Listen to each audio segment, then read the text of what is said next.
Olá, começamos agora mais uma edição do Cinema 11. No programa de hoje vamos falar sobre um roteirista, diretor e pesquisador que fez história no cinema pernambucano, Fernando Spencer.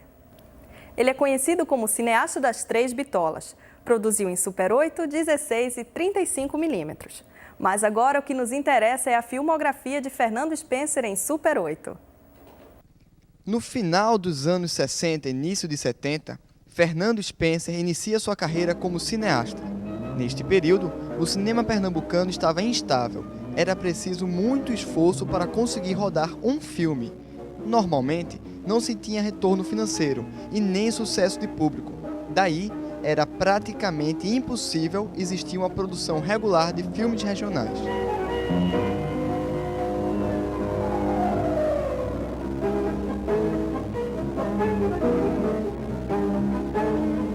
Fernando Spencer desejava fazer cinema profissional, mas nunca conseguia concluir os seus trabalhos, chegando até mesmo a ser conhecido como cineasta do filme inacabado. Até que, em 1969, ele finaliza um curta de ficção em preto e branco, chamado A Busca.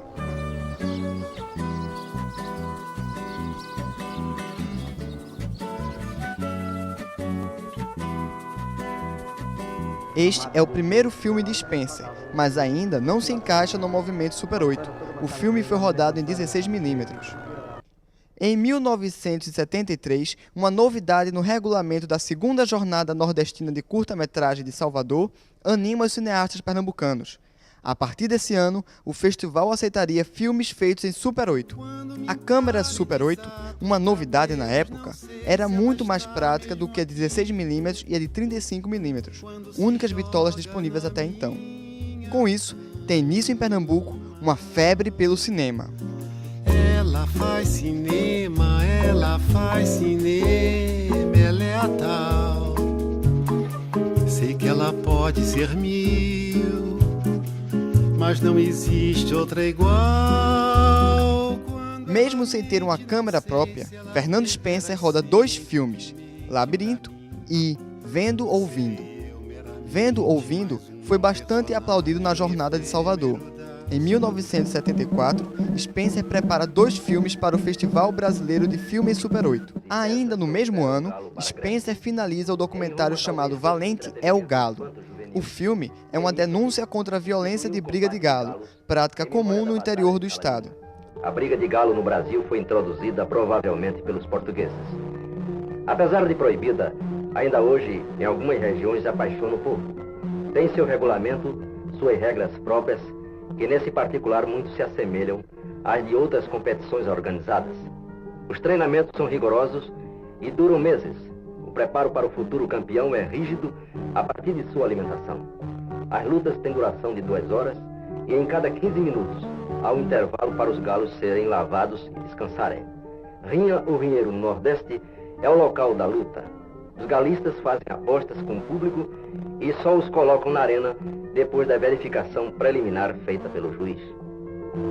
O curta levou o prêmio de melhor filme Super 8 e prêmio TV Universitária do Recife de melhor filme pernambucano. No ano seguinte, Valente é o Galo foi convidado a participar da mostra especial do Festival de Oberhausen, na Alemanha. Em maio de 1975, o filme ganhou legendas e narração em alemão, graças ao apoio dado pela Prefeitura do Recife.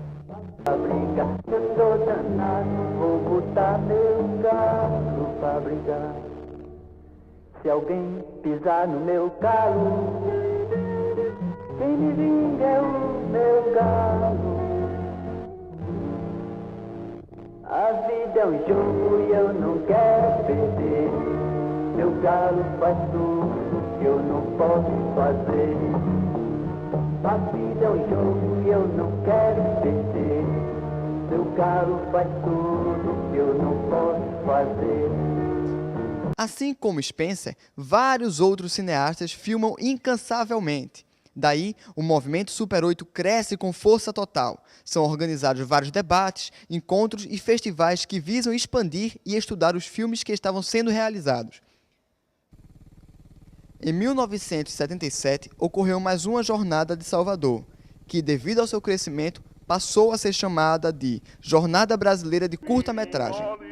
Neste festival, Spencer participou com o filme A Eleição do Diabo e A Posse de Lampião no Inferno.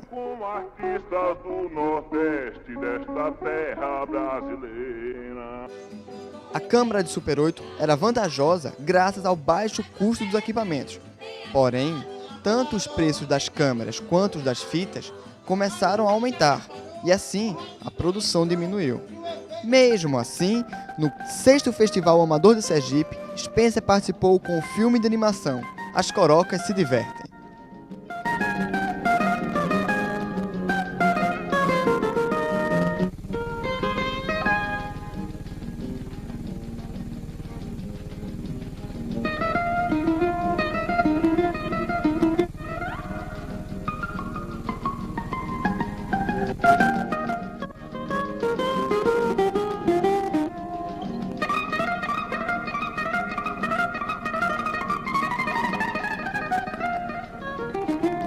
A partir de 1979, o movimento Super 8 entra em decadência. O 3º Festival de Recife foi quase um fracasso e os cineastas já não estavam encontrando apoio para continuar suas produções.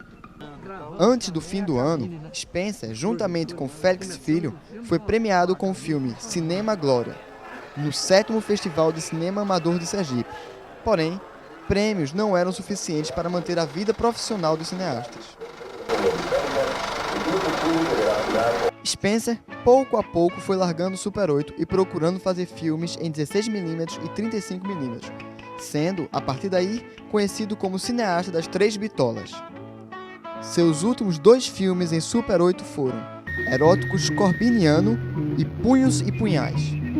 Spencer, que 8 anos antes anunciara em sua coluna no Diário de Pernambuco a chegada do Super 8, encarregou-se de anunciar também o seu fim. No próximo bloco, o crítico de cinema Alexandre Figueroa fala sobre a obra de Fernando Spencer. Até já!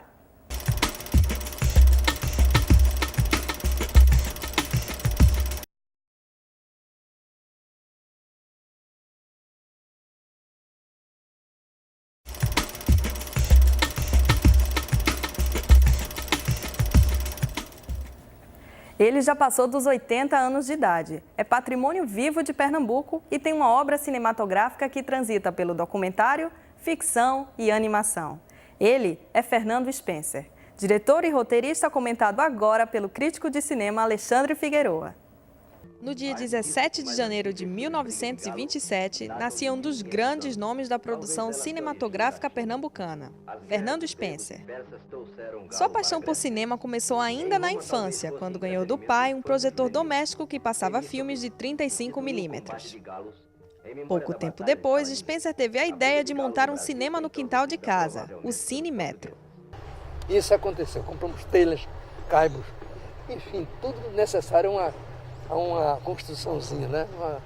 Para fazer ali o nosso cinema. Era o Cine Metro. O papai tinha comprado isso em plena guerra, né? Numa loja de importados na Rua Duque de Caxias, um projetor de cinema. E o projetor, por ser de brincadeira, não parecia de brincadeira, porque era bitola 35, tinha grifa, tinha cruz de malta. Era uma projeção muito boa com a lâmpada comum.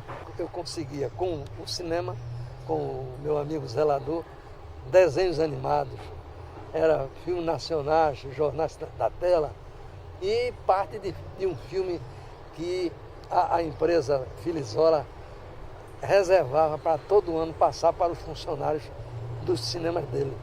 Então eu pedi emprestado e passava sempre um rolo lá em casa.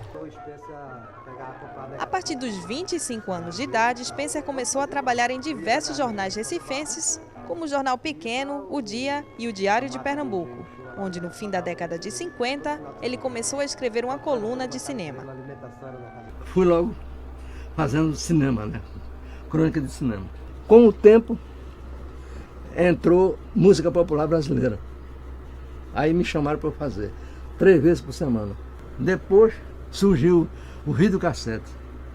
Então Gladstone Vieira Belo, que hoje continua no diário, me convidou para escrever 3 vezes por semana videocassete.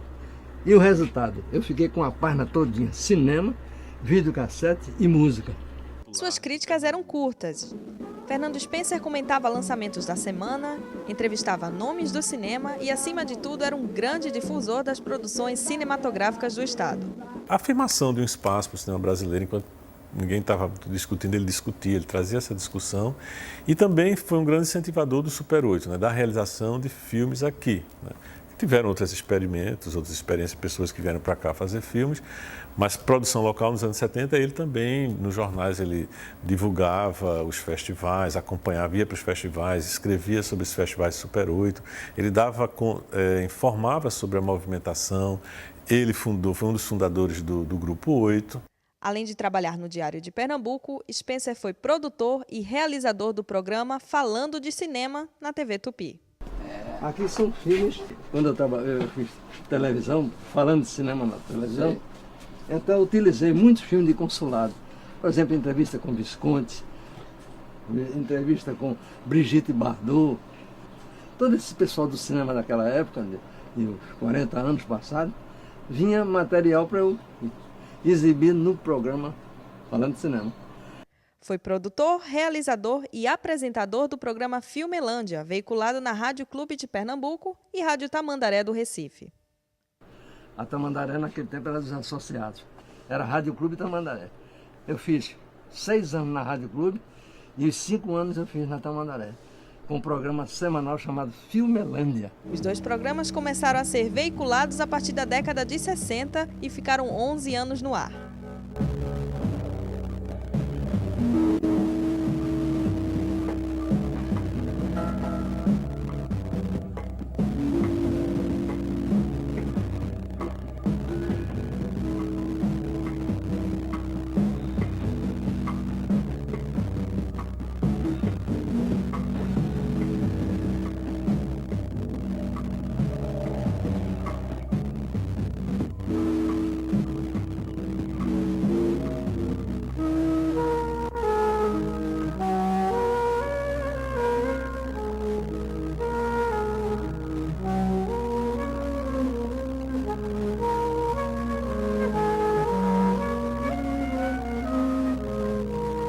Mas quem se lembra da década de 60?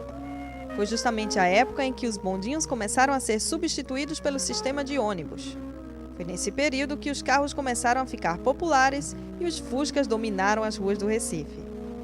O próprio Spencer trocou uma câmera de Super 8 pelo bom e velho Fuscão.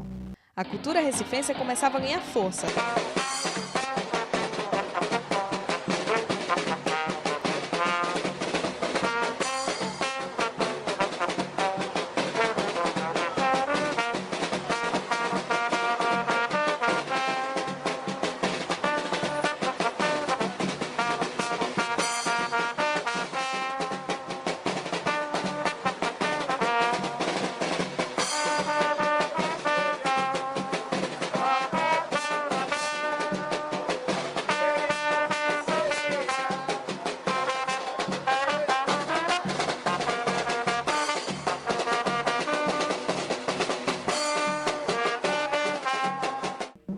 Foi no fim da década de 60 que Fernando Spencer começou a fazer filmes.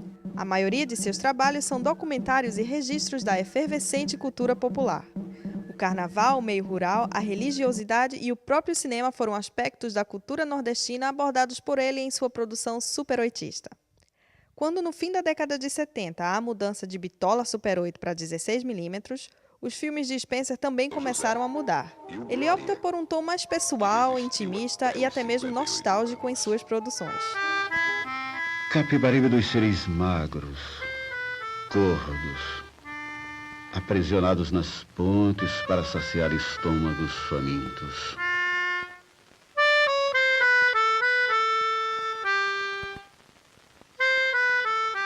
Capibaribe dos camarões e dos peixes tirados, também famintos das tuas entranhas.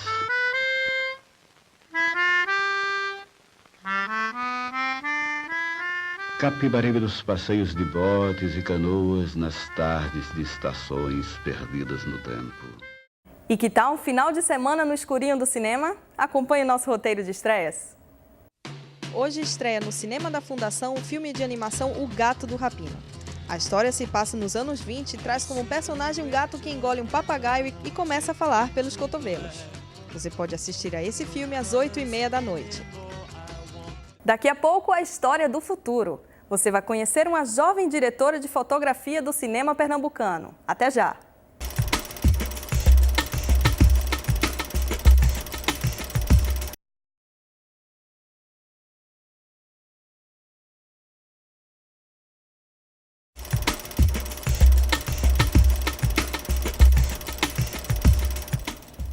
Os novos talentos do cinema pernambucano.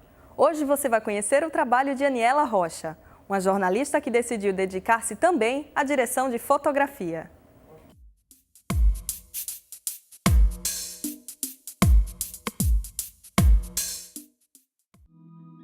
Uma bonequinha russa, enfeitada a toques de pincel. Dentro dela, a descoberta de uma após a outra.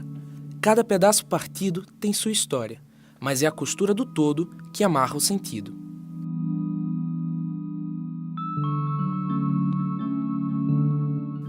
Matriusca era um livro de contos, mas virou curta-metragem.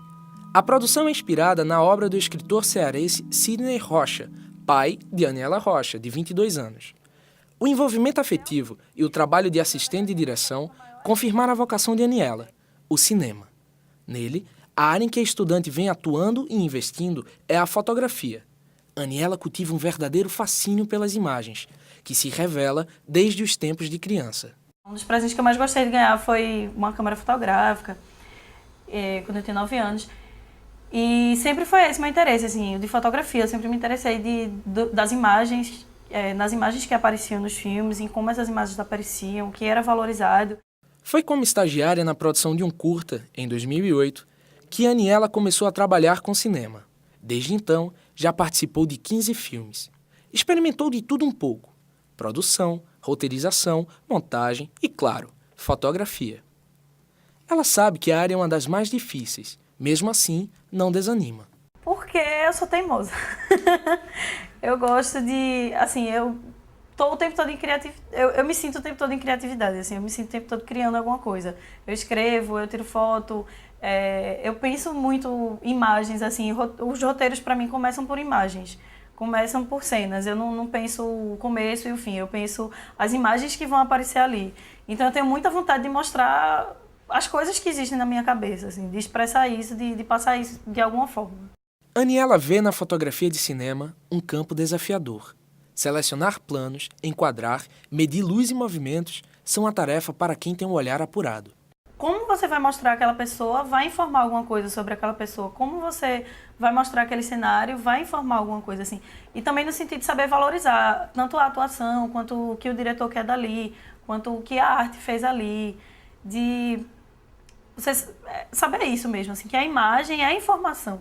Ela não é só beleza, assim, não vale a pena você ter um plano, esse plano é lindo, nossa, mas é vazio, não é relevante para o filme. O aprendizado de Aniela não se restringe à universidade. Ela já participou de cursos e oficinas fora da academia. Em 2010, produziu os 2 primeiros curtas, com trabalho específico em fotografia. Um deles foi o Desta Vez, e o segundo, Me Gustas. Essa primeira que eu fiz, né, que era uma câmera bem pesada e tal, o tripé era bem pesado.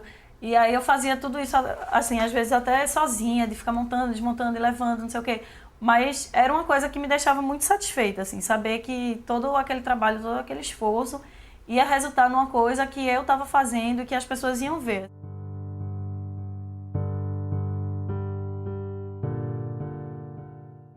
A cineasta Maria Pessoa foi professora de Aniela na oficina Curta em Curso.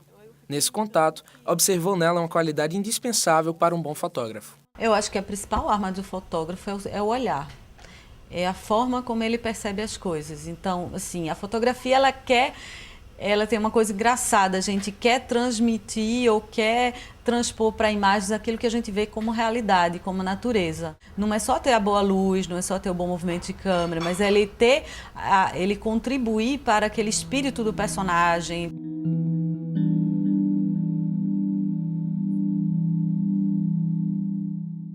Eu acredito que ela já era apaixonada por fotografia, ela vai continuar trabalhando com fotografia.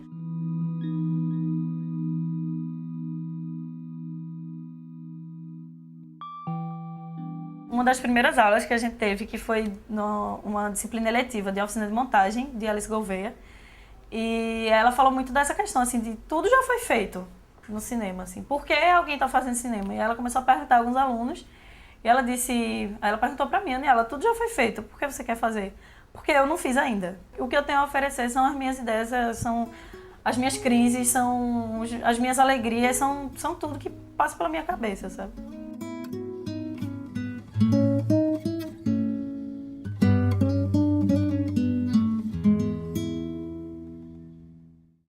Se você gostou do nosso programa, acesse também a nossa página no Facebook, facebook.com/cinema11tvu. A gente volta na próxima semana. Até lá!